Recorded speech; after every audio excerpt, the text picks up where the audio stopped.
Энергетика тармағында санариптік технологияларды көбейту өркүндөтүү зарыл. Бұл турасында Кыргызстан улуттук электр тармагы ачык акционердик коомунда өткөн бирдиктүү иш-чарада сөз болду.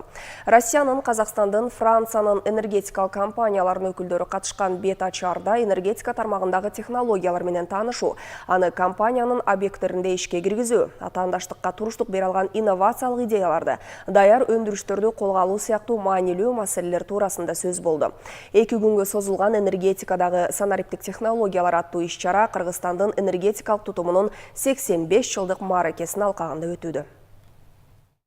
Бүгүнкү өткөрүп аткан иш-чарабыз ошо энергосистеманы казыркы бардык дүйнөдө болуп аткан жаңы трендтер, ошолордун бири цифровизацияга өтүү, ошого арналган бул иш-чара болуп атат. Бул иш-чара негизинен ушу Кыргызстандын энергосистемасына 85 жыл юбилейине арналып, андан тышкары дагы ушу быйыл биз чоң фестивалды өткөрүп атабыз.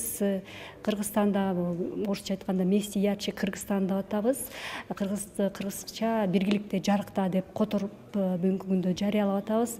Бул иш-чаранын эң негизги максаты ушу электр энергиянын керектөөсүн үнүмдөө, жанагы пайдаланууну билүү,